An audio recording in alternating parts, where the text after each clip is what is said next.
Hi teachers, this is Mr. Brown. I hope that you are having a wonderful week. I can't say enough how much I value and respect each of you. I know that remote learning is challenging, but I also believe that I have a group of people who wholeheartedly are doing what they can to serve kids. That being said, I just wanted to take a few seconds here to share with you what I believe will be some helpful tips as you continue to facilitate learning in a remote setting. The first instructional strategy that I want to highlight today is the use of breakout rooms in Zoom.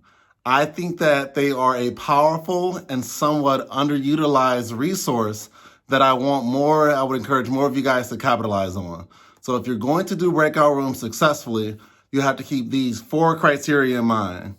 The first one is instructions. You need to make sure that you are providing clear and concise written instructions. If you do so, that is step number 1. Step 2 is to make sure that students have materials. And so if they're going to be reading a passage, working through something, it's important that you've given them those materials and that you've also taken time to orient them to how to access that prior to opening up the breakout rooms. The next thing is to make sure that there is a deliverable. There has to be something that students will be responsible for turning in, sharing, or presenting. And so you make sure that you have a deliverable. And the last one is to make sure that it is time bound. So in your instructions, you want to say how much time.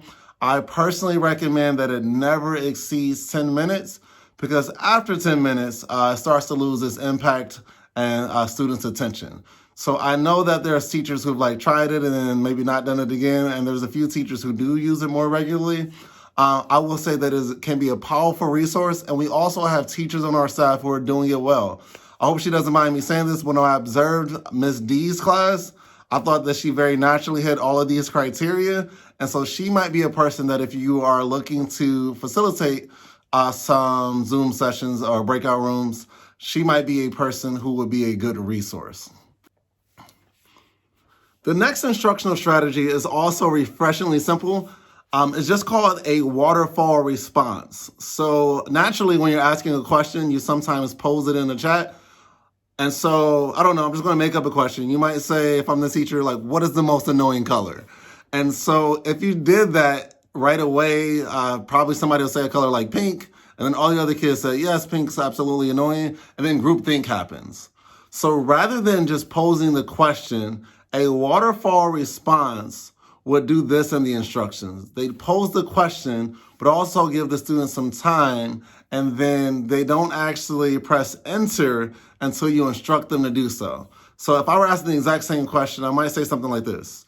What is the most annoying color? I want you to take about 30 seconds to type that into the chat bar, but please do not press send until you are instructed to do so. And then after giving those instructions, rather than, everybody saying the same thing, there'll be a little bit more diversity of thought because of the way that you posed the question.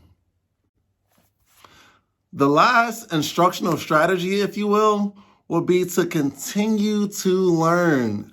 I cannot say enough that remote learning provides a unique opportunity to reimagine education. And so if you're finding that student learning outcomes are not what you hoped or anticipated them being, I just encourage you as much as possible to continue to engage in learning and reading and social experiments to make sure that we are serving our kids as well as we possibly can. So that being said, I hope this video was helpful. Please leave me any feedback and maybe I can improve for next week.